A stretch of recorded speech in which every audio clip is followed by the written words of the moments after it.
Well, hello friends. Once again, Scotty here. Today we're driving the 2020 Kia Soul GT Line 1.6 Turbo in Inferno Red with the black interior. Has 18-inch alloy wheels. It has a 1.6 liter gas direct injected turbo engine. Let's see if the horsepower is listed on here. I'm not sure that I see it on here. But it has more than 2 hamster power. Sorry, Kia, couldn't resist. It's rated at 27 in the city, 32 on the highway, combined 29 mpg. Not bad. Base price is $27,490, which seems a little bit dear, but as tested, $28,710. I'm sure you can get a better deal from your dealer. We'll buckle up here and start her up.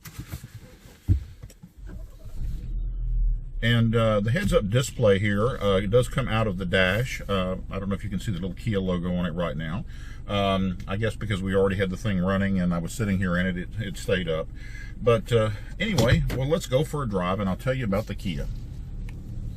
I find it to be a comfortable car to drive. I'm a big guy. I'm almost 6 feet tall and, well, you know, I'm portly, as they say, but I find the car to be completely comfortable to drive. There's plenty of leg room. Seats are very nice, comfortable, and supportive. Handling is not bad. When you're just driving it as an ordinary car, you know, there's nothing that outstanding about it. But when you switch to drive mode, which is right here, to the sport mode, well, it does have quite a personality change. Go over the railroad tracks here. Hopefully on my GoPros and all that going to stay stuck to the windows. Looks like my camera mount's already jiggled a little bit. I think I'm going to have to get a new one. So we'll go across and we'll gas a little bit. A little bit of torque steer. 6,800 RPM, red line. And there is, you know, a fair amount of torque steer, which is a little bit unusual in today's day and time. I posted an Instagram picture of this thing about a week ago when I got it, and had one of our followers comment, said that he bought one of these for his family as a third car for the family. Kids go to college and all that. He'd had one little minor problem with it, but other than that, over the last 3 or 4 years, it had been a pretty bulletproof car, and I would expect that to be the situation with this one as well. The interior is pretty nice. It's got some nice little red accents. These little swishes down here on the doors, when you turn the radio on and turn it up, they flash to the beat of the sound, which is kind of fun. A lot of shiny plastic on the interior, but the little red accents and stuff are kind of nice. They add a little bit of something extra to it, a little bling bling. It's a little bigger on the outside than you would think. When you first look at this thing, it looks like it's a really tiny, small car, but when you actually walk up to it and look at it, it's one of those cars that is deceptively larger than what you first think that it is. My mileage on this thing has been okay. I wouldn't rate it as outstanding, but not bad. Probably pretty close to the rated mileage. I haven't really tracked it perfectly. But again, it'll go.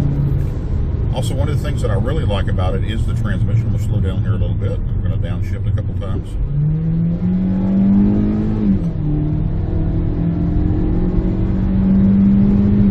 And there you go.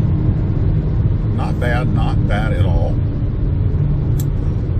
You know, I'm kind of torn about how I feel about this thing, and I guess I should expand just a little bit.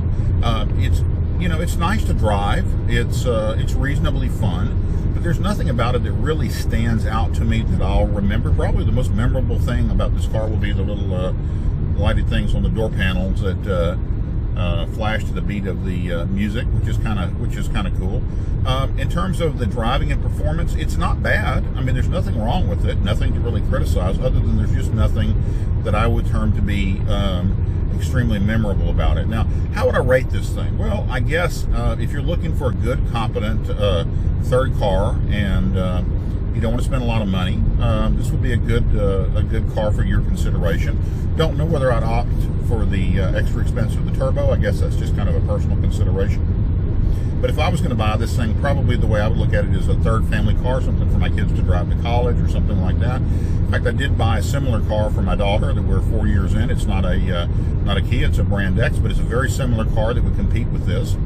And it's been a good car for our family, and so I would expect this would be too. I want to remind you guys of a couple of things. I'm sure you already know, and hopefully you're listening on GarageDLX.fm. You can hear Tales from the Garage with Scotty Gibson, myself, Nathan Tazlar, and Jesus Garcia every Saturday from noon to 2 and 7 to 9 p.m. We rebroadcast the show every weekday from noon to 2 p.m. You can listen to us multiple ways.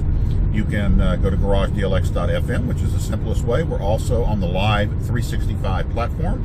Download the app for any of the app stores and then search for Garage DLX, or you can go to Alexa and say, Alexa, play Live 365. We'll ask you which station and then say, Alexa, play Garage DLX. So here we have it, the 2020 Kia GT Line Turbo. Hopefully I said that right. Not a bad little car. And we'll go test drive one, see what you think about it. So once again, Scotty here. We look forward to seeing you guys again. And I don't know what we'll be testing next week. I can promise you it'll be something interesting.